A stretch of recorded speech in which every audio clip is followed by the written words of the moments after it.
অনেকে কয় এত জোরে জোরে জিকির করা লাগে। ওই যে আমরা জিকির করি, অনেকে জিকির করি, এত জোরে জোরে জিকির করা লাগে। আরে ভাই জোরে জোরে জিকির করো নাকি আস্তে আস্তে জিকির করো? আমি আমার আল্লাহরে ডাকুম, আমি তো জোরে জোরে ডাকুম, কথা ঠিক কিনা? মনে মনে যদি মন কলা খান, কলা খাওয়া হইব না? হইব?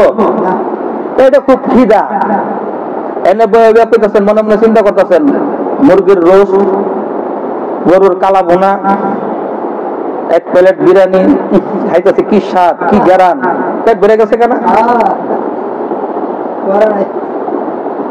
মনে মনে মন কলা খাইলে তো পেট ভরবো না।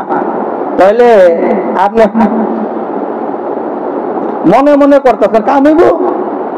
এটা জোরে জোরে করতে হইব, কথা ঠিক কিনা? তাহলে না কাম হইব। আপনারা যে ক্ষেত গৃহস্থী করেন, যায় যে বীজ যে রোপণ করেন, আগে কুবান না না কুবাই বীজ রোপণ করেন? আল দেন, আগে গরু আল দিত, এখন ট্রাক্টর দিয়ে আল দেন। হ্যাঁ, আস্তে আস্তে দেন না জোরে জোরে দেন?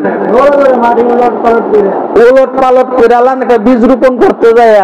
আর এই দেহে জমিনের মাঝে আপনি আল্লাহ নামের বীজ রোপণ করবেন, এই না কুবাইয়া না আল দিয়া।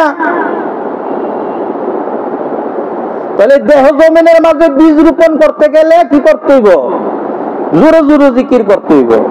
আমি আল্লাহ নামের বীজ বুনেছি এবার মনের মাঠে, ফলবে ফসল বেচবো তারে কিয়ামতের মাঠে।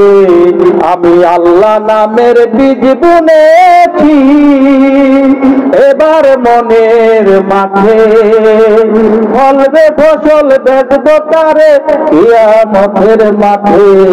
আমি আল্লাহ নামের বীজ বুনেছি। সুবহানাল্লাহ কর। তাহলে আল্লাহ নামের বীজ যদি কলব জমিনের মাঝে যদি বুনতে হয়, তাহলে জোরে জোরে জিকির করা লাগবে কি লাগবে না? বুঝাইতে পারছি? তাহলে এই জোরে জোরে জিকির যখন আপনি যখন এই কলব জমিনের মাঝে যখন করবেন, তাহলে আপনার এই কলব জমিনটা কি হবে? পরিশুদ্ধ, পরিষ্কার হয়ে যাবে। আর এই পরিষ্কার যখন একটা আয়না যখন স্বচ্ছ হয়ে যাবে, তখন এই কলবটার মাঝে যখন আপনি আয়না নামক কলবটার মাঝে যখন ময়না দেখতে পারবেন, তখন ময়না আপনি শুধু শুধু ভাবে দেখেন না। বিয়া শাদী করছেন, কথা বুঝছেন, মানুষজন দেখছে না? হ্যাঁ, এরপরে না লীলাবালি লীলাবালি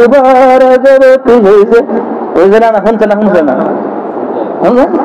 সবই শুনছে, সব কিছু এত আয়োজন হয়ে হুল্লোর, এই জায়গাটা বোম ফুটেছে, এটা ঠাস কত আওয়াজটাও চইল। জামাই ভোজন ভাসরে ঢুকতে যা, তখন কোনো আওয়াজ হয়? আওয়াজ হয়? কোন আওয়াজ নাই। তখন এটা জামাইয়ের ব্যাপার আর বউয়ের ব্যাপার, কথা ঠিক কিনা? আপনি জিকির করবেন ঠুসঠাস, যেমনি যেমনি সবকিছু। যখন আপনি জিকির করতে করতে করতে করতে করতে যখন জিকিরের মালিকের সাথে যখন আপনার সাক্ষাৎ হয়ে যাব, তখন জিকিরের মালিকের ব্যাপার আপনার ব্যাপার, কথা ঠিক কিনা?